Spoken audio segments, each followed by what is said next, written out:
All right, we got Mike Williams here. Mike, thanks for showing up. I'm excited you're in town. It's always great when you're back around. Yes, sir. I love Tehachapi. Yeah. How long are you in town for this time? It's anywhere between 3 weeks, could be 6 weeks. I usually come out for at least 2, and it could be anywhere between 6 unless I'm headed somewhere else.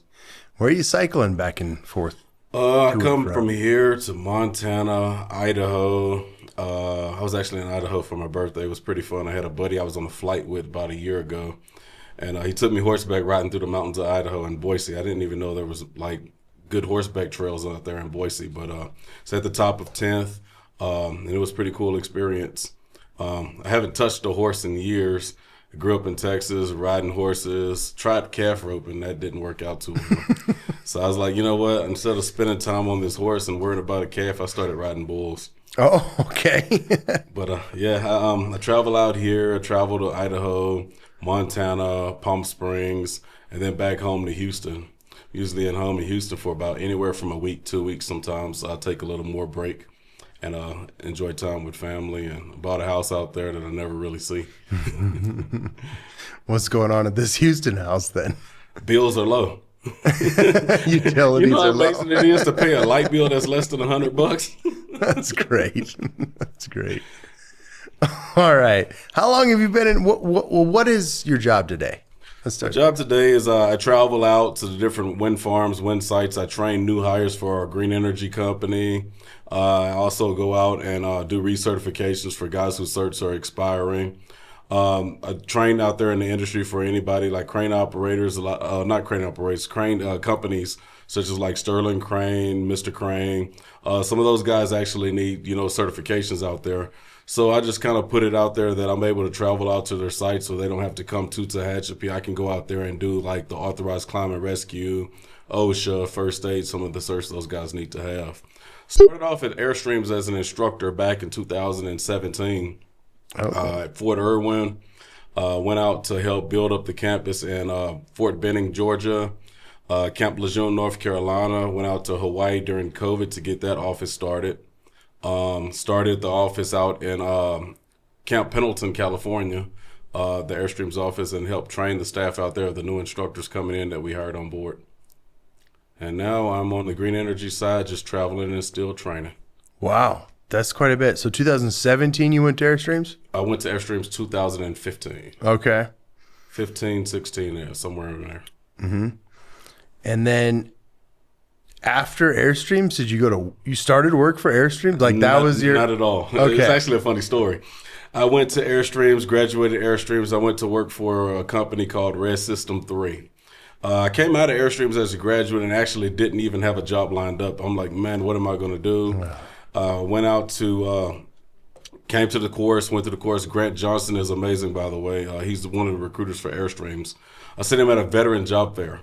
And the only reason I went to the job fair is I had my mind set on Border Patrol. And I'm like, I'm going here to get signed up for Border Patrol in Texas. That was my dead set mindset, or Shell Oil and Gas as well. Texas oil and gas is a big thing. Right. So I was walking into the job fair and I just seen a picture of this guy hanging from a tower. And it just caught me. And I'm like, I don't ride bulls anymore, but I could probably do some cool stuff like that. I like the thrill. Okay. So I said, hey, I really am interested, but I'm here for Border Patrol, and I see Shell right across from you. He said, go ahead, I'll wait for you. And I was like, that set a tempo with me. I went to Border Patrol. They didn't really pique my interest once I started talking to them. I went to Shell. They didn't really pique my interest when I started talking to them. I came back over to the guy who said he'll wait for me. And I talked to Grant. He said, okay, hey, this is what you want to do? I was like, yeah, it looks cool. He said, you scared of heights? I'm like, yeah, I've never been that high, but I want to do it. And so he signed me up. It didn't take a week. And he was meeting up with me and got me signed up for the class. I went through the class at Airstreams. Came out, didn't have a job, went work for Red System 3 because Grant was like, call this guy. And it's kind of crazy. I was a Marine. So I call this guy, and he's like, yeah, Grant told me you're a Marine. I need you here within the next 10 hours. And granted, I was in Houston, and I had to drive to Amarillo. That's a 10-hour drive. And he was like, yeah, you can get here in 10 hours. I need you at 8 o'clock in the morning. And I'm like, look, man, I need time to pack a bag. I need time to, you just asking me to take off and make a 10-hour drive. So he was like, all right, man, you're a Marine. You're supposed to stay ready. And I'm like, yeah, you're right. I'm sorry. So he ended up giving me some time. I went work for Red System 3, did tower wiring. We went to right there on the border of New Mexico and Texas. And did that up until Hurricane Harvey hit Houston. So it was about mid-August, I want to say 2017, 18-ish at this point. And I had to go back home and pack up to evacuate for Hurricane Harvey. During the time that I evacuated for Hurricane Harvey, once again, going backwards to when I was a student, I put in for any job I could find or see on the internet. One of them popped up was Fort Irwin instructor for Airstreams. I totally forgot I applied for this job. So I'm back home, fast forward, I'm back home in August. Evacuated. And at the time, the sheriff's like, hey, the Brazos River's coming up. We need you to evacuate and go somewhere. And I get a phone call.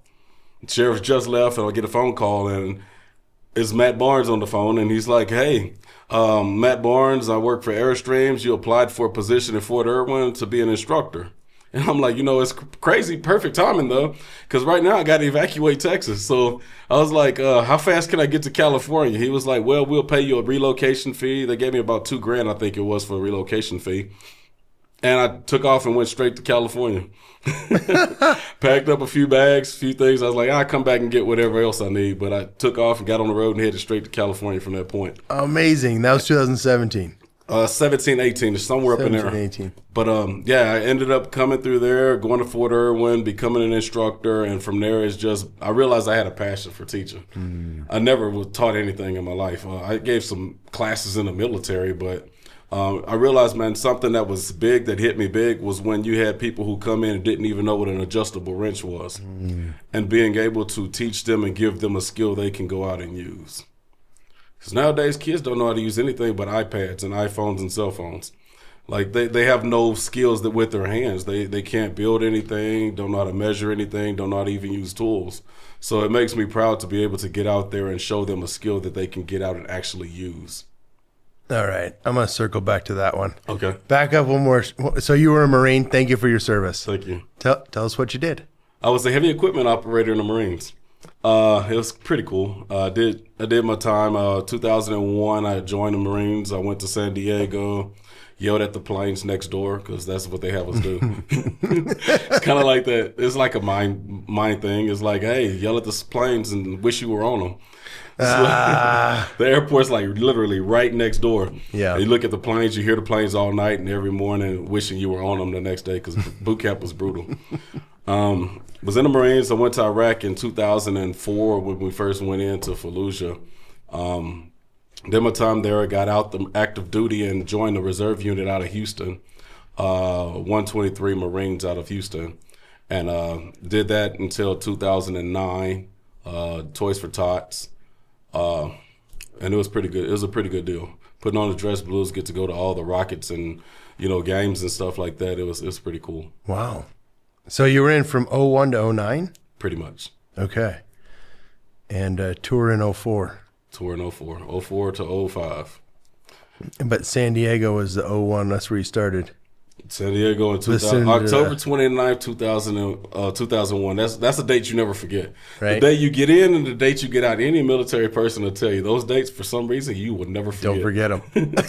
And these dang airplanes. Yeah. It reminds me of that Folsom Prison Blues song. They're in prison listening to the train, wishing they were on the train. You know the crazy thing about the military? I tell guys when I go out when I worked for Airstreams and I went to the different military bases, I tell guys the last thing you want to do is tell people I just got out, I served 4 years. Because then there's like, a lot of the military guys are like tattooed up or, they're used to getting up early in the morning, walking around with a jug of water. You can tell they've been lifting weights. I'm like, people not going to realize if you got out of prison or military. Oh, man. It's the same lineup. You up at 5 in the morning. You're working all day for little to no pay. There's no overtime.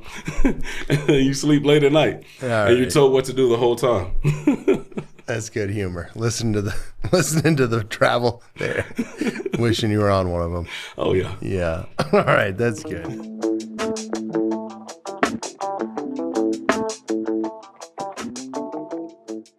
We'd like to thank our sponsor, Altair Energy Services, and their highly trained, expert technical staff, leveraging decades of renewable power management experience into customized solutions for everyone to meet their energy goals and contribute to a better future for all. Altair's team of hardworking, respected experts are providing full-scope, turnkey repairs, planned and unplanned maintenance, system upgrades, fully autonomous technical crews, supplemental staffing, and customized dynamic scheduling to fit your power production needs. Contact Altair at info@altairenergyservices.com and learn more about their wide range of capabilities across multiple power technologies and platforms. Well, thank you for your service, but that's 8 years you did. Correct. Yeah. What'd you do after, so 09 to 17? 2009 to 17, I was homeless. I struggled with life. I struggled with getting back into out the military mindset, out the military. You know, I had no skills. I actually went and worked for Caterpillar, Ring Power Cat in Orlando, Florida. Okay. I moved to Orlando when I first got out. I went to Ring Power Cat. I worked there for a little while. And I was actually introduced for the first time in a long time to overtime. Like, man, I was putting in some hours. I was pushing anywhere from like 50 to 60, maybe 70-hour weeks. So I actually enjoyed that. But then I moved back to Houston from Orlando. And that's when I worked at Chase Bank. I was a business banker and a personal private client banker for Chase Bank out of Tomball, Texas. And I'm not the type of person to sit behind a desk. Yeah. So I got tired of pushing papers, sitting behind a desk, and dealing with people's overdraft fees. So I kind of walked away from that career. Realized I wanted to do something with my hands and hands-on, and opportunities just started closing. There was no doors open. I found myself homeless. Went out to Galveston, basically lived underneath a bridge for about a couple of years. Cleaning up the parking lots, taking out trash to different places just to get food, and a couple of beers every now and then. But I actually found a peace of mind doing that. Being out on the beach and just grounding myself, it put me in a different mindset than I used to be in. And from that point on, I went to the job fair and I finally got myself together mentally, which is hard for any veteran. And any veteran out there can understand you're going to go down a dark path actually. And the thing is, sometimes you gotta find deep within yourself a way to come out. There's not going to be a person with a hand out pulling you up. There's not going to be a person pushing you to pull yourself up. You just got to dig deep within yourself and find out who you really are. Tap into your inner core and pull yourself up and get out there and just find whatever it is you want to do and make the best of it. That's amazing advice. Thank you. And thank you for being so vulnerable and open and sharing. Absolutely, man. I've lost buddies to suicide, and that hits me hard because it's like, man, you look on Facebook and everybody's doing great. They're posting pictures, life is good. And then the next thing you know, you hear they passed away to suicide. And it's like, man, that's a deep subject. And a lot of people's not going to go out and say, hey, I feel like committing suicide. So it's like, man, right now while we're alive, we got a chance to talk to each other and touch each other. Like, hey, you're going to go down that dark path. Pull yourself backwards. Find a way to say, hey, I'm going to look up. Because once you're at the bottom, there's nowhere else to go but up. All you got to do is look up and start climbing. That's the beautiful part of rock bottom, isn't it? Absolutely. There's nowhere else to go. And then you don't want to go back down to that bottom. So you find whatever you got to do and keep pushing and keep climbing. And you got to do it to yourself. That's your advice right here, Absolutely. Right? It's dig down inside yourself, push yourself to get out of it. Absolutely.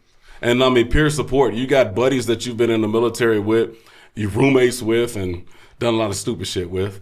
Sure. And at the end of the day, my recommendation, just keep in touch with your buddies. Check on your buddies. That's the big thing, man. We lost a lot of buddies to just not keeping in touch. So I realized how important that is. I got a group chat. We wake up every morning telling each other good morning, love you, sweethearts, and stuff like that. I think I text my buddies more than my girlfriend. Well, that's for the mental health. So, yeah, I get it. Yeah, I don't have to worry about my girlfriend committing suicide. I try my best to be good to her. Yeah, good. Good. Well, holy smokes, buddy. What a story. Can I ask a few more questions? Absolutely, man. You're so That's open why I'm and here. Honest about that. And I just found my inner peace. I'm here. Yes, you did. You're doing fantastic. But what an inspirational story. And you have a lot to share and a lot of that information to give others. We just had 2 Airstreams graduates on here a couple weeks ago or so. Okay. And I was impressed how a group of strangers, the Airstreams class, a few weeks ago or so, and one night, one of them was having a hard time. And it was an immediate notification, and everybody stopped what they're doing and went and took care of the buddy. That's and they were strangers before Airstreams. That's the crazy part, man. I did a video with Airstreams for Facebook and Instagram. And I could tell a lot. I like to follow it too. I'll check it and see comments, and I'll try to reply back to people, you know, hey, it was a great experience. And just to let people know I care about your comments and I care about you wanting to seek something better, because you never know when those people are in a dark place. Yeah. So anytime I go and I see it pop up on my feed even, I try to comment back to people and let them know, hey, reach out. This is a good program. And I did a video, and man, I got a message from Madison. She was like, Mike, you're popular. You got 1,500,000 views right now.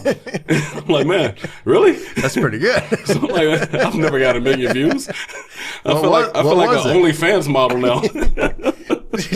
Well, you getting 79 cents a month, or how did No, my compensation is being able to help others. At the end of the day, when you chase money, you tend to fail in a lot at anything you're doing. You fail a lot, but one thing that I can say to myself is when I can help somebody else get to the best of their abilities, I never really fail at that. No, it just takes time for some, and some they're like, oh man, they rock and roll. They were waiting on that opportunity. Yes. So I get a kick out of them not ever failing, or if they do, they know how to get back up and giving them advice. And the crazy part about it is in that video, I talked about when I was a student, and we had 2 civilians that were in our class. There was a lot of Marines, Navy, and Army for sure. But the 2 civilians loved the camaraderie within us because we treated them just like one of our own. It's special. At this point, we're civilians ourselves, but we understand the importance of taking care of each other. So we brought them in, and they're like, man, this is what it's really like. And it's like, man, the thing about the industry is there's a lot of veterans out here in this industry. Brayton, I had an opportunity to talk to Brayton. And man, Brayton, I remember him. He was actually one of my students at Fort Irwin. He came from Camp Pendleton, and he stood out. He stood out. And I knew, you could tell somebody's going to stand out in whatever they do. He was one of those guys. And I told Brayton, I was like, man, there's opportunities out there. You just got to keep putting in for these jobs and find them. Yes. And it was crazy when I ran into him. He's like, I'm Brayton. I'm like, Kimball? Yeah. He's like, yeah. I'm like, yeah, I remember you, man. Oh, I love that. He He's looks going to be in town a while. He looks a little different. I hope he cuts his hair one day. Braden, you heard a little bit of advice there. Yeah, man. You're out of regs. You're out of regulations. That's great. I think he's cut his hair too. And I'm also a little jealous of this hair. At the end of the day, man, I wouldn't cut it. You want to maintain a professional look. I've right. never had earrings in my life. No. I try to keep my tattoos where they're hidden under my sleeves, and I try to keep a professional look, because at the end of the day, you don't never know the next door that could open. That's right. That's right. Oh boy, a professional look is key. It's big. Yeah. And it's starting to fade away these days, because now everybody's got the little tattoos going all the way down their arm. They got the little nose thing, and we used to pull bulls with that little ring. That's right. And so it's like, man, I see somebody with that little ring. I'm like, that's not too professional. But then again, you never know how the world's changing and how things goes, and maybe I'm just getting old. I think I'm getting old too, but I try to look 43 past years it. old, I see too much difference. But then I also look, all right, well, are they clean, shaved, haircut? Do the clothes fit? Are they tucked? How are they walking? Maybe they got nose rings and tattoos, but everything else is professional. All right, expression and things like that. But Wait a minute, what was the $1.5 million or million view thing? What were you talking about? Facebook. So Madison. What were you talking about? That I was talking about my experiences as a student with Airstreams. I showed my picture on the wall there, and I pretty much talked about the experiences that I had as a student going through the course. Just like the Marine Corps boot camp, it was challenging, and I wanted to quit. Another funny story. My life is full of wanting to quit and then making success happen. I wanted to quit the boot camp when I was in the Marines. I was like, man, I got 13 weeks of this, and the first 2 weeks, I'm like, man, I want to quit. And then I buckled down and kept pushing through and came out Company Honor Man in 2001, Company Honor Man for Platoon 1031, which is a big reward I got coming out of that place. I went to, this is another one. So when I went to work for Red System 3, granted, I had no job for a while. And I drove to Amarillo on my last dime. And I was catching rides to work every day with one of the guys I was in a hotel with. And I was like, man, that first week on the job, I was sore. I was soaking in ice baths. I would go steal so much ice out of the ice machine at the hotel, just put it in a bathtub and soaking, lathering up with Icy Hot like it was cocoa butter. Icy Hot, BioFreeze, I tried them all. Yeah. Tiger Balm. Anything. I was like, man, I'm so sore. I'm like, I'm going to get this check in the next 2 weeks, and I'm gone. I'm done. I'm like, and then I got my check, and we got paid every Friday. So I got like $1,000 every Friday. And I'm like, man, $1,000 every Friday. That's a pretty good check. And then we got per diem on top of that. We're getting $100 a day per diem on top of the check. Nice. So we're looking at about a $2,000 check every Friday. I'm like, that's awesome. But then I was like, still I was sore. I'm like, man, I'm gonna quit after I get this first check. When that check came, I was like, I'm gonna stay for another one. I'm gonna go home with some extra money in my pocket. I'm gonna stay for another check, and then I'm gonna quit. And then what's the funny thing is, after about 2 weeks, I was skipping steps on the ladder, and I was not sore anymore. And I'm like, I'm gonna keep getting some more of these checks. So I had to push through the hard times because, man, my mind, I wanted to quit bad. But then I pushed myself to keep going, and, man, I'm glad I did. Sometimes challenges will come, and, man, it's about never quitting, never giving up, but pushing past and pushing through and making the best out of some of the toughest situations, because that builds character and that builds champions. I love that. You said you have a bunch of these stories where you quit or almost quit, and then success came out of it. But Except for my marriage. I quit that one. We'll touch that one here in a minute. But I think that's the secret of success, right? It's not complicated. It's the fact that everyone wants to quit. Everyone thinks about quitting. Everyone struggles sitting in an ice bath or, I don't know, crying, drinking, choose your whatever it is, poison or medicine. Mm-hmm. But everybody wants to. The secret is knowing that everybody's going through it. And it's okay. It's okay to go through it. I think it's part of life. It's part of the human experience. Go ahead, feel failure, break down, cry, be in pain, but just keep walking. Just keep going forward. A baby cries, but they never cry when they fall. They laugh. Isn't that funny? I mean, think about it. Have you ever seen a baby cry when they fall? They cry for attention. They cry for attention, or they'll sit there and laugh and get right back up and do it again. Yeah. As kids, you touch the hot stove. Do you cry, or do you be like, oh, wow, that's hot. That's hot. At the end of the day, I think it's within all of us to get up when we fall. I think it's within all of us to just dig deep within ourselves and say, you know what? I'm going to keep pushing. Mm-hmm. The thing is, society will tell us that it's okay to quit. Where I come from, it was never okay to quit. No. I came from some coaches that would fight us if we tried to quit or if we didn't give it 100%. You were getting slapped across the helmet. Yeah. At the end of the day, but now you slap somebody across the helmet, the coaches will probably get a lawsuit or fired or put on social media going viral. At the end of the day, man, that's what made our generation a little bit different, is because we were able to have discipline. Mm-hmm. And that's the biggest part, is discipline, the intestinal fortitude to keep pushing, keep going past when you want to quit. Mm-hmm. And I feel like that's kind of slacking these days, that, kids don't push themselves. And I feel like as individuals, we don't push each other as much as we should. And it's okay to not have a great day. I've always said, and I've said this to my kids for years, it's a simple formula. You wake up every morning, you work hard, you make the best decisions possible. You may not want to, and you might know ahead of time, this day is going to be rotten. It's going to be horrible. I'm going to fail. But I'm going to work hard, and I'm going to do the best I can, even though it might be trash. Yeah. But go give it trash then. Just don't stop. Give it trash. We'd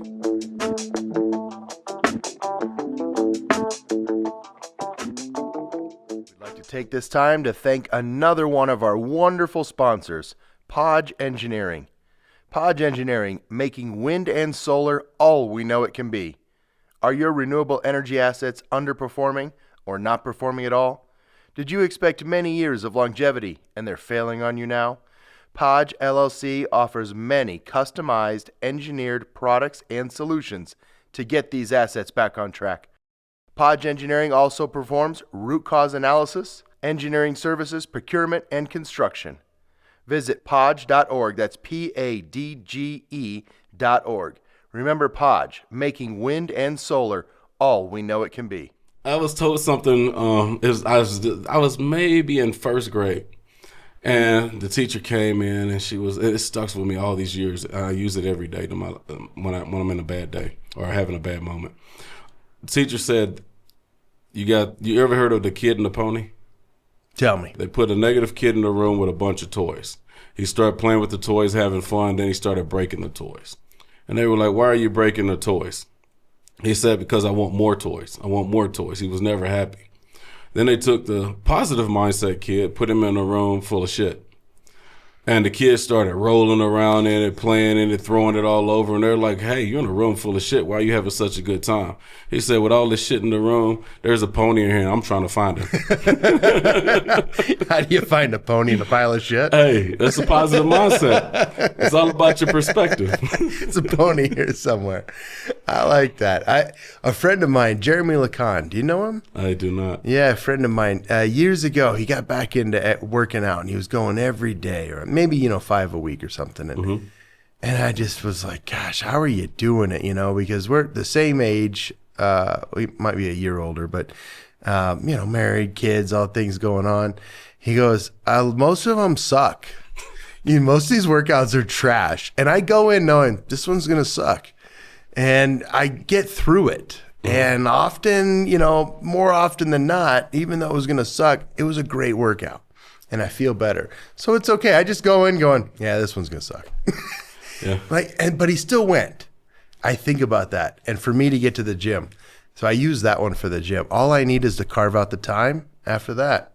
Push past that wanting to quit. Yeah. I've gotten better at that too. Because you know how you go to the gym and you're like, "All right, New Year's resolution. Yeah. I'm going to start working out this year." Oh my goodness. And then afterwards you miss a day and it's like, "I'll make up. I'll go twice tomorrow. Or I'll do a double workout." Then you skip that day, and the next day you're off track. I can understand what you mean. It's hard to put a program in place and make that time slotted. But once you get that discipline to do so, like you said, it's a great outcome, and you're proud of yourself for doing that. Yeah.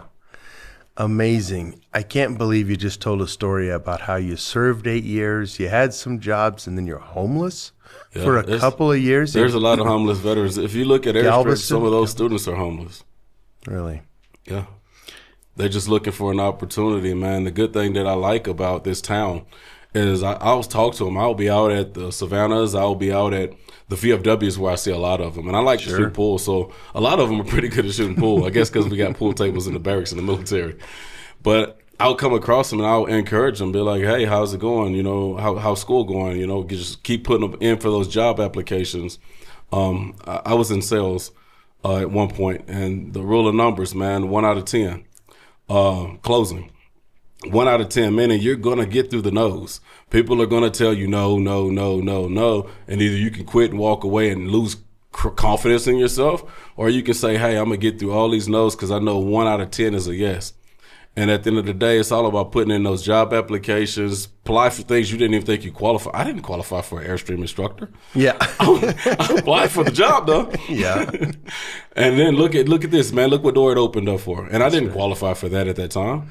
I didn't have any experience. I just shot it in the dark and seen what sticked, and it stuck. I never qualified for my first job. I got my first job, I think, because the hiring manager, Mike Messier, went, "I'll take a chance on this one." There was zero qualification. None.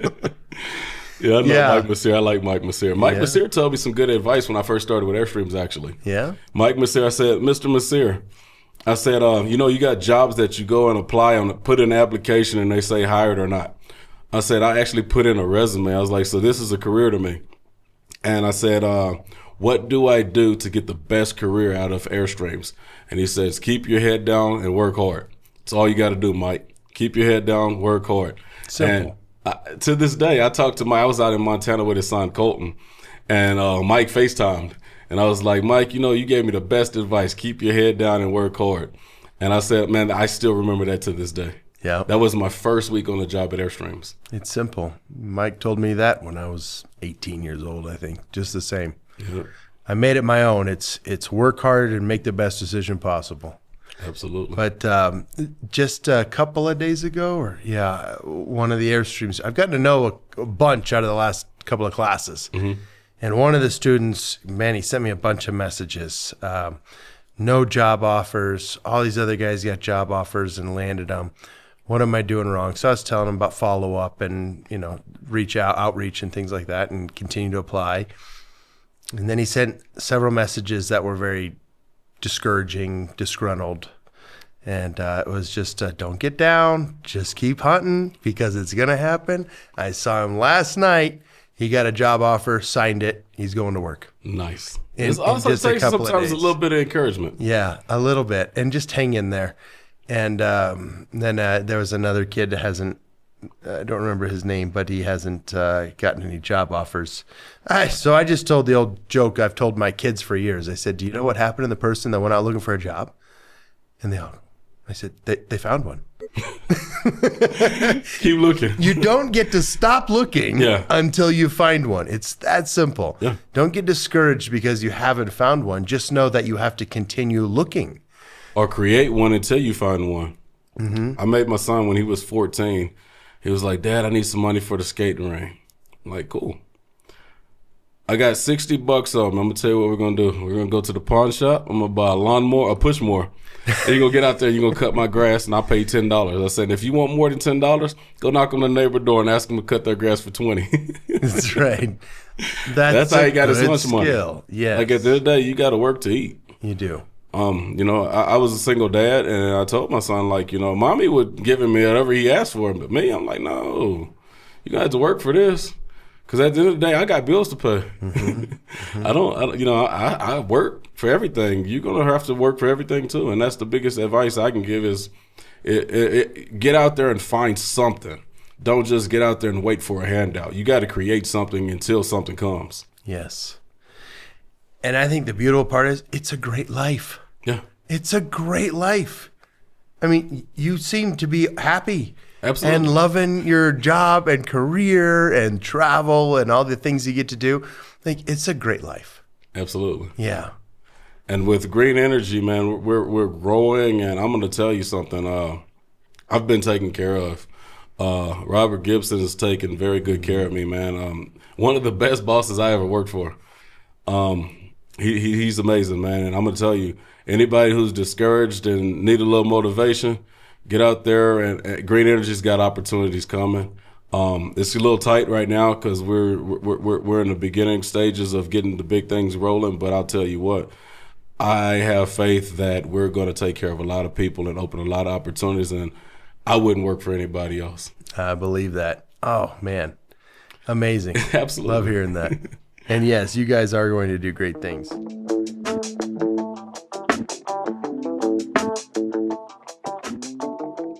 In today's fast-paced industry, having the right tools isn't just an advantage, it's essential. That's where ETI Energy Tools comes in. With over 75 years of industry experience, they deliver strategic procurement solutions that enhance safety, efficiency, and cost savings. ETI provides industrial tools, safety gear, test and measurement equipment, and heavy repair solutions, all backed by a vast network of manufacturers. Whether it's tool kitting, PPE standardization, or high voltage tooling, ETI saves companies time and money while ensuring they have the right tools for the job. Contact ETI at etienergytools.com to learn more and gear up for success. Holy smokes, what a ride, what a story. I don't even know what to go back to. I don't even know. So, you've been, okay, when did you transition from Airstreams to Green Energy? Transition from Airstreams to Green Energy, I want to say today is 2025, so about 2023. Oh, okay, not too long. Not too long. So you were Airstreams instructor until a couple of years ago, went over to the service side and training internally, and externally too. Well, I was at a point with Airstreams where it was not in the budget to have traveling instructors. So it was kind of like, okay, what's next? It's like, Mike, you got to pick a site to go and instruct at. And at the time, I just bought my house in Houston. So it wasn't beneficial for me to go to a specific site. I was able to travel. I love to travel. So that door kind of closed, and Robert opened another door for me at the same time. Love it. He was like, no, you got too much of a value. I'm pulling you over here. So he kind of opened that door for me, which was crazy. I thought he was kidding with me at first. And then he was like, I turned down the offer letter the first time because I was like, man, he's pulling my leg. Oh. And I turned down the offer letter. He offered me an offer letter in November. And I was like, I need time to think about it. I actually turned down the offer letter. And then I reached back out and I was like, man, were you really serious? He was like, absolutely. I was like, send me another offer letter. What do you like teaching? So you're teaching safety skills. Mm-hmm. Is that right today? I do OSHA, first aid, authorized climb and rescue, and electrical. And to be honest with you, none's better than the other. I feel like first aid is important because, you know, if you have kids out there, the biggest fear is your kid choking on something, you not knowing what to do. Or, you know, just things like that. So I feel like first aid is important because I was that parent that didn't know what to do. And I feel like knowing what to do, you could save a life. So that's very important. I know that safety is important because at the end of the day, if you're in an environment and you don't know that's unsafe, you're putting yourself at risk.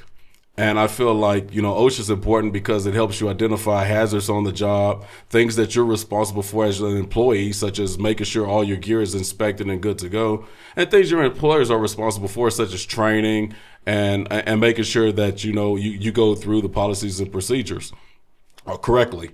JSAs, just identifying hazards. So I love OSHA just as much as first aid for that reason. Mm-hmm. Authorized climb and rescue, same thing. You got so many scenarios out there. You got guys who you know, older in age, and hell, I'm 43, and I'm scared that one day I'm gonna have a heart attack up tower. And you know, at the end of the day, I want somebody to know how to use that AED. Yeah. But it goes deeper than just that first aid and the AED. I want to make sure they know how to rescue me out that tower and get me down in effective time. Mm-hmm. So I feel like tower climbing and rescuing is very important, just as much as first aid and OSHA. And then there comes electrical. And electrical, you can't see it. It's an invisible snake that'll bite you and take the life out of you. So I feel like that's more important too, but I feel like they all tie in together at some point. Okay. So all of those are my favorite. Those are your favorites. I take them all serious the same way, and I emphasize on all of them the same exact way. Interesting.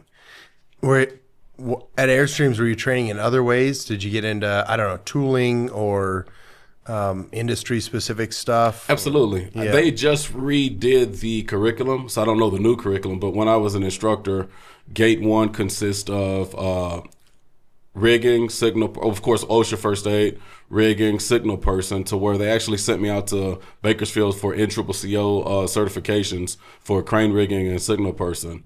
Gate 2 is authorized climb and rescue. Gate 3 was electrical metering safety, understanding your meters with amp clamps, meggers, chick tracers, infrared thermometer, multimeters, and phase rotation meters. And Gate 4 was when they put in the schematics and actually showing how to troubleshoot the components in the turbine. Gate 5 dealt with hydraulics, torquing, and tensioning. And Gate 6 was kind of geared towards telecommunications. Mm. Okay, you know a ton. What did you do in the military for 8 years? I missed the job. I was a heavy equipment mechanic. Mechanic. Yes. I thought you said operator earlier. No, I was a mechanic. I went work for Ring Power Cat afterwards. Okay. All right. I had operator in my head. Yeah. I can operate. Mechanic makes more sense as they say you're not a good mechanic until you can break it. You can break it and fix it. Hey, you know how it operates. That's right. So then we teach the operator what not to do. Yeah, that makes sense. Okay, here you are training. Absolutely. It's my passion. I like training. Like, I like taking something and showing people how to take a skill and be the best at it. Mm-hmm. And I can't make you the best at it, but I can give you a foundation and tell you how to build on that foundation. I'm not the best at training, but hell, I took that foundation I was given and I'm doing my best. Mm-hmm. That's all that matters, is do your best. That's it. I don't try to be the best. I just want to do my best. Well, let's do a safety moment then. So electrical safety's been topic. So Altair does, we made June Electrical Safety Awareness Month, and we had another month that comes later, I think October or something. But We get into a lot of electrical safety conversation this month. We try and make another, a topic each month, right? Like a campaign.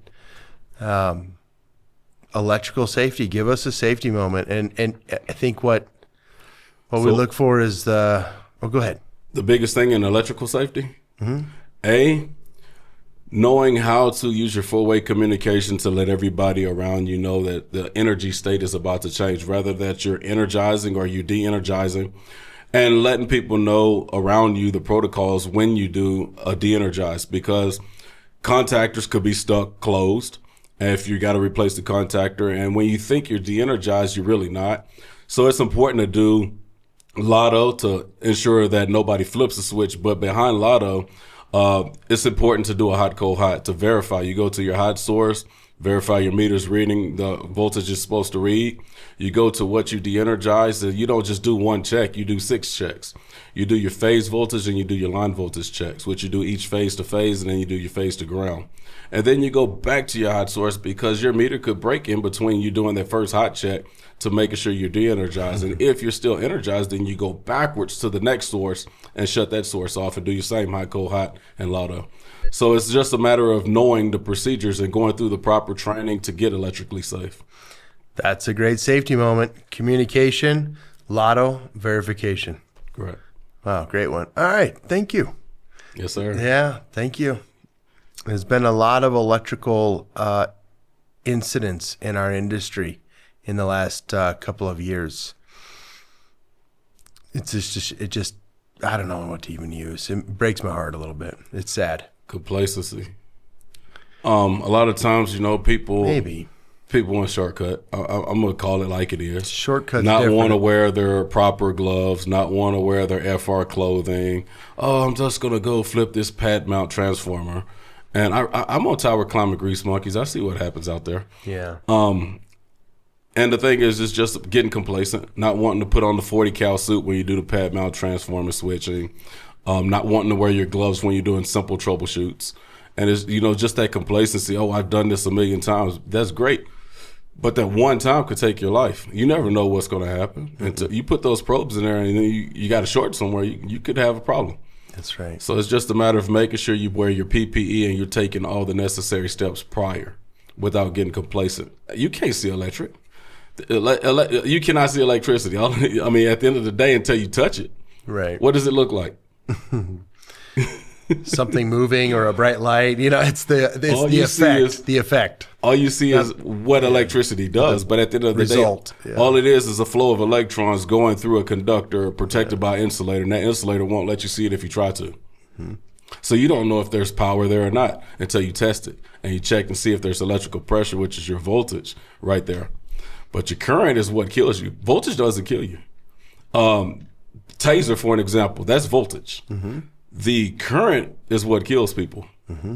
And people don't understand that, but look into it. There's always engineering mindset, y'all. Look into engineering mindset and understand voltage and current and understand ways to be electrically safe. Do you remember how much current it takes to kill someone? 0.10 milliamps. It's nothing. It's milliamps. It's nothing. All right, good one. Solar panels are the ones I think of, right? Because it's this flat sheet, size of the table, and then you have copper lines in it, and the sun's shining. There's voltage. Mm-hmm. That's all it took. There's voltage. Give it a source, give it a place to go. Now you have current. Mm-hmm. Yeah, and no moving parts. Absolutely. I tell people all the time, electrical pressure will sit, but it's got to have somewhere to go. It's like I give a scenario with a water bottle, and I poke a hole in that water bottle. I'm like, you can have pressure sitting in this bottle, but you don't have flow unless it has somewhere to go. So when I poke a hole and it flows out, that's your current. Electrical and water is the same. It flows. Flow is current. Flow of water, current. Flow of electricity, current. Pressure. You have pressure in a tank full of water. Mm-hmm. You hit a hole, that pressure, as it dissipates, that pressure dissipates. Same as a battery. So I tell people a lot, man, hydraulics, electrical, and water is all the same at the end of the day. Yep. It's all the same technique. Like people might not understand electrical, but when you explain water, if I poke a hole in this bottle, that as the pressure decreases, what happens to the flow? Well, the flow decreases. Exactly. Yeah, that's a great analogy. I love it. And take the Kern River out there. You want to jump into that? Nope. I heard that's the killer Kern for a reason. It's a tough one. Yeah. No, I had an looks opportunity. beautiful from the bank. No, I had an opportunity to go float that river, and I was like, I'm going to stay out. I'm going to do a better job fishing. I've never done it. I want to. I think we need to do it this summer. Yeah, we were just up there fishing, and we hiked the Sequoias last weekend, and like it's time for one of those floating rides. Well, I would go when the water's low. A little later in the I year. wouldn't go when it's high. That's just the rumors I've heard around town, Kern River. Yeah, a little later in the year. Killer Kern, that told me a lot. When they name it Killer, I really don't want to see what it's like. Yeah, you want to hike? Yeah. Diablo Peak with us? No. Yeah, no. That's right. That's Killer Kern. I've learned enough. Hell, I'll tell you what's scarier than the currents. All the curves you got to go to get to it. I'm like, man, I counted 120 curves. You were counting the curves. Well, yeah, I did. I'm like, are we done? So on the way back, I was counting the curves. I'm like, man, this is forever. Interesting. Never counted them. Never. Now you can't undo it. I won't remember to count them. All right. Well, that surprises me because you came from bull riding. When was the bull riding? Bull riding was since I was knee high to a duck. I didn't have the money to pay entry fees and start doing the mutton busting. My family was against me bull riding. They wanted me to calf rope. And I like the thrill. Calf roping was boring to me. I rode horses, I broke horses, but once they were broke, I got off their back because it was too boring. I just liked the thrill. So I used to ride the calves down the arena. When they get through untying the calves, I put the picket string on and ride their backs until I'm told to get off. And then I started riding steers, junior bulls, and throughout junior high and high school, I was riding steers and junior bulls. High school, I did the high school rodeo in Texas and rode senior bulls and got into a buddy of mine. Actually, me and him started riding. Well, he's the reason I started riding bulls. Cody Johnson actually made a song about him called Dear Rodeo. His name's Justin Richard. He passed away on Mother's Day back in 2020. And I'll tell you what, man, that guy was special. He even if you didn't ride, he was like, you tried the hardest. I saw you try hardest. The hardest I've ever seen you try. You're going to get it next time. And he just kept pushing, man. He had the biggest energy within him to make you try harder. And what I will say is, man, he pushed me to ride. He went to the CPR circuit. Another buddy, Craig Jackson, Gary Richards, his uncle, they all went PBR. I went to the military. I didn't get a chance to follow that same path, but I went military, and yeah, it was a change. And then I came back, and I was like, man, they're doing big things. They're like CBR, Tough Hedeman's version of the PBR back then, and they're riding PBR bulls as well. Craig rode PBR, but man, I came back and I tried to ride in 2014, and I got bucked off. The bull turned back around and hit me in the face. So I got stitches, man. And I remember waking up in the hospital, like, what happened there? Like, I was like, because the last thing I remember, we was in the truck riding to the rodeo. Oh. And I was like, did we wreck? They was like, we didn't wreck. You got into a wreck. And that was my last time riding bulls, Memorial Day in 2014. Okay. What was childhood? Did you grow up on a ranch then? How did you go into the rodeo? My dad, he was a cattleman. We had anywhere from 300 to 600 head of cattle in Texas. And we had horses, always had horses. And I'd go out there and medicine the calves. I'd go out there and the guys would rope the calves. I learned how to rope. With that being done, you got to catch them and put the medicine. Or if we have one that fights, of course, we got to catch them, put them in the lot to take them to the auction. So I actually learned how to do a little bit of roping from that experience. Worked in the hay fields and stuff. But, yeah, that's when my dad was like, no, you got plenty of horses. You don't need to get on the fucking bull. And I was like, he never showed up to one of my rodeos. Not one. He was like, I don't want to be there. You didn't want to see it? He didn't want to see it. He was like, I don't want to be there that one time you get hurt. And he wasn't there when I got hurt. But it's scary for parents. Yeah, it is. Yeah. And I realized, like, man, I did some dumb shit. Yeah. It's not until you become a parent, you're like, man, that was kind of sketch. And was this in Houston area? Or yeah, it was in the Houston area. Okay. All over Texas. We would travel, man. We had some times. It'd be times we didn't have $1 to our name, And then, you know, one of my buddies go play the guitar at a dive bar, and next thing you know, we got enough money for a hotel or some food that night at Denny's. Denny's, you got the 2, 4, 6, 8 menu. Yep. Where we all ate those this. endless pancakes for $2 many days. But yeah, it's just been an experience all the way around. You find deep within yourself who you are through tough times. That's it.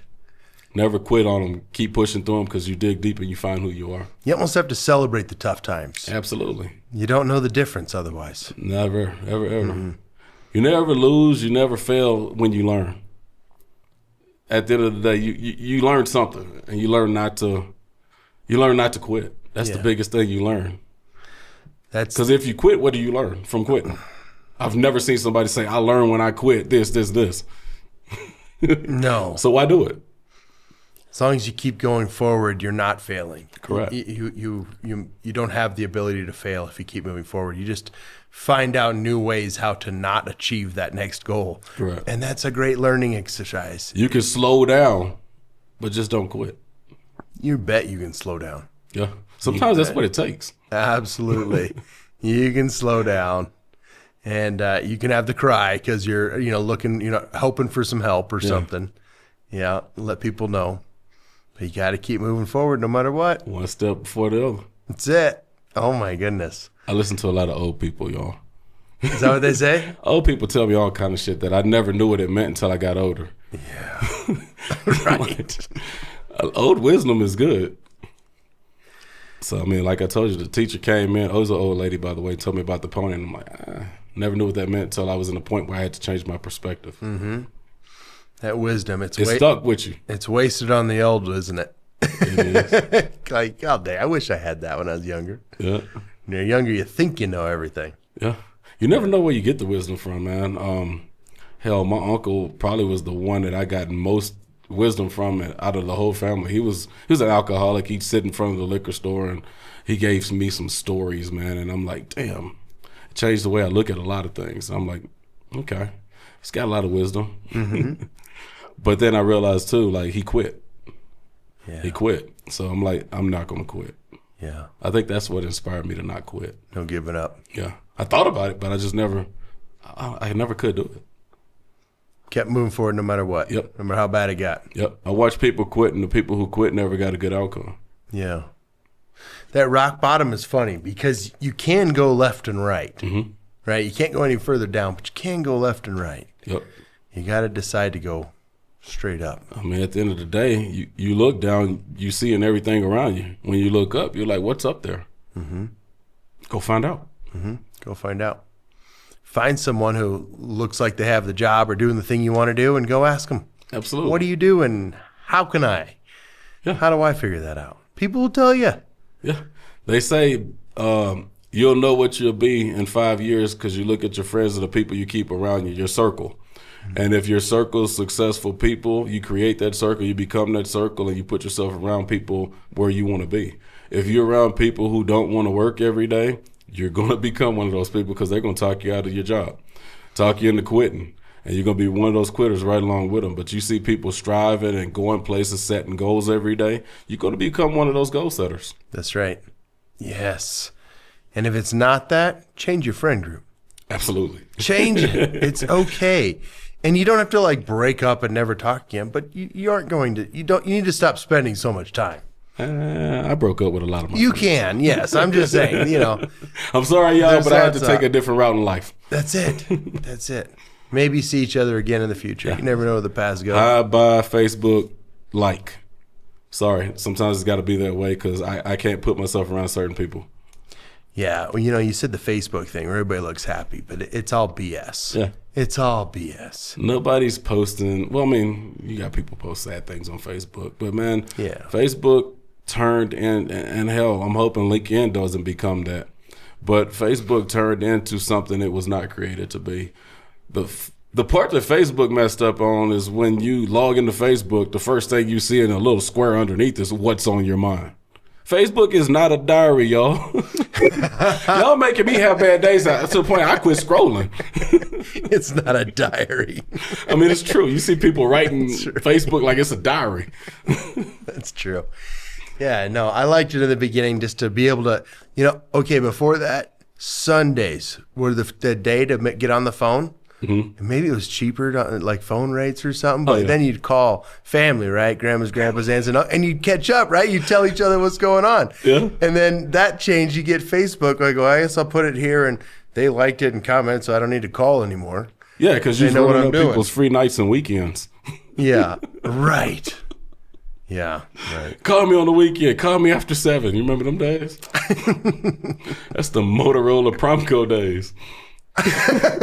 Nokia with the little snake game. That's when it was free again or down to cheap rates. Yeah, that's right. They're like, don't call me before 7. You're running up my free nights and use me on my free night and weekends. Free nights and weekends. You didn't have text message back then.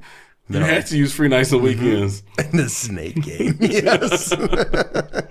My mom told me, don't you use this phone before 7? Yep. But things changed, man. That was back when they had that commercial, 10 o'clock. It's 10 o'clock. Do you know where your kids are? Mom was like, he better be in his house. My wife and I talk about this. That's our childhood. And we go, what were wrong with parents that we needed the public broadcasting system to remind them to get their kids to bed? Because if I was at a friend's house and that commercial came on, I knew I better call and check in. Your trouble was coming. Call and check in. Where you at? Mama, I'm sorry. I just now see that show came on. I'm on my way now. And even your friends' moms will tell you, like, hey, you better call your mom and check in. Yeah. Or the payphone. Yeah. We accept a collect call from, I'm down, come pick me up.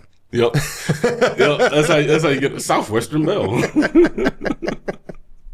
That's great. Yeah, you get that quick message in while it's still free. Yeah. No one asked you what's on your mind. No. Now social media is doing everything. Nobody cares what's on your mind. At the end of the day, whatever's on your mind, that's for you to figure out and for you to achieve. Nobody's gonna care what's on your mind. Hell, we all got shit on our mind. That's right. I got too much on my mind to worry about what's on your mind. You got your own life to deal with. Absolutely. Your own struggles to battle with. Need you your mind up. That's right. That's right. Oh my goodness. I forgot that's what it said. What's on your mind? Yeah, that's stupid. Yeah. Instagram doesn't do that. That's why people just post pictures and it's not a lot of conversation. Mm-hmm. Yeah. And then X is just crazy videos. I don't even have that. The Twitter? I don't have TikTok, Twitter. I don't have anything but Instagram, Facebook, and LinkedIn. All these other apps, TikTok and social media influencer apps where people are trying to become, popular on the internet and get clout and likes. I'm going to be honest with y'all. Be careful with that because a lot of people get bullied and cyberbullying is a real thing. And then next thing you know, people commit suicide. Look at the Hawk 2 girl. Like that could make a great life and you're popular until at the end of the day, you're fighting for your life mentally. I don't know this story. The Hawk 2 girl. She's one of many. I don't know what happened to her, I guess. Well, she's, you battle with your sanity at some point because once you go here, the media's spotlighting every second of your life.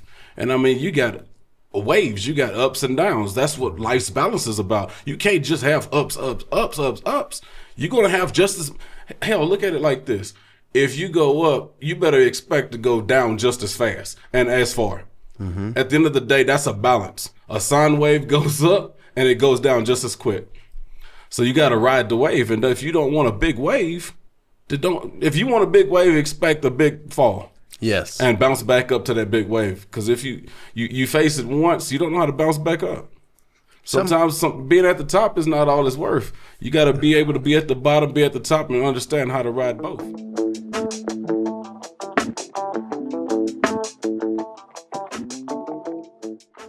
Let's thank our friends over at Renew Safety, your proactive partner in safety solutions. With comprehensive safety consulting, ensuring compliance with all safety regulations and standards. Expert staffing solutions, providing trained safety professionals tailored to your project's needs. Commitment to sustainability, promoting a safe and sustainable working environment. Contact Renew Safety at info@renewsafety.com and speak to one of their industry experts about their proven track record for safety management on numerous projects. Or perhaps you're looking for construction, safety staffing, contractor monitoring, incident investigation, or program development and training. Check out Renew Safety at renewsafety.com. What about celebrating the stress? What about celebrating the downtimes? I learned how to continue to move forward. My daughter, who just graduated with a psychology degree in Long Beach, wrote a paper a couple of years ago that I have hanging in my office. And at the end, it talks about how to celebrate stress, because it's like hard work on your hands and you build a callus. Mm-hmm. It's like the burn of a muscle after a good exercise. It's building you stronger. You're stronger afterwards. And so that same thing that caused you stress today, if you walked through it, mm-hmm. won't cause you that kind of stress tomorrow. True. That one thing, now you're stronger. Go through another piece of stress. Now you're stronger. That one won't hurt you again.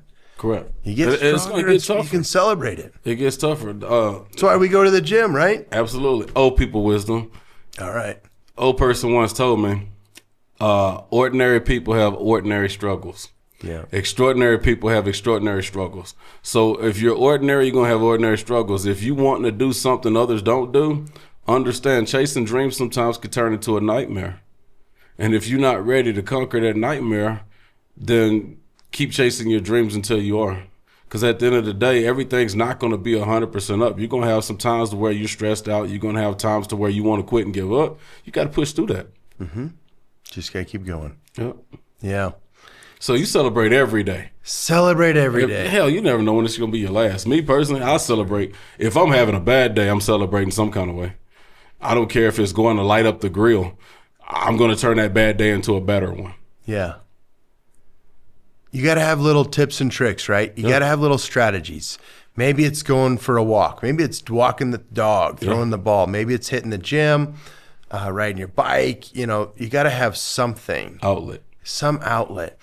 The worst days, if I can just carve out an hour, even 45 minutes at the gym, mm-hmm. afterwards, that's pretty good. You wouldn't have known me an hour and a half before. I was probably damn near in tears, just couldn't figure out how to move forward in life. Mm-hmm. 1 hour. 1 hour, the world looks different. It hits your dopamine. Sometimes I'll walk. Better. I mean, different. It does, but I'll even take the dog for a walk. I got this cool 2-mile loop right out my front house, front of my driveway. Mm-hmm. Just this walk. It's 2-mile loops, like 400-foot elevation change. Just beautiful. Look at stuff. Dog pees on everything, and I come home like, oh, it's a brand new day. Everything's okay. Sometimes that's all it takes, man. It's just getting a breath of fresh air and understanding it's a new day tomorrow. Yeah.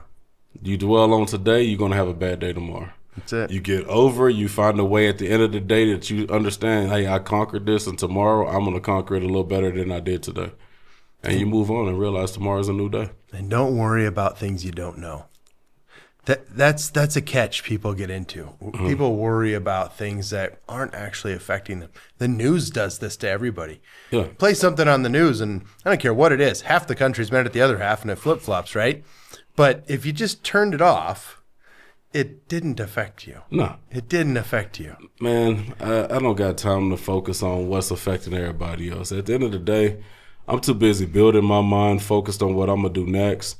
I'm focused on what goals I want to chase and dreams I want to get and accomplish, and vice versa, or both together at the same time, actually. I don't have time to worry about what's going on over here in the right wing, what's going on in the left wing. At the end of the day, I'm in the middle, just driving and thriving through life. Because if I go too far here or too far here, this chaos going to affect me, this chaos going to affect me. And at the end of the day, I can't control either one of them. Not like I want to, because I'd be president more than likely if I could. But I still, as a president, you can't control president? everything. No, Rocky Balboa. I like to look at it like it's right in front of me. Yeah. Right? Like it's right in front of me. Because his character was too dumb to see anything otherwise. But how beautiful, right? Yeah.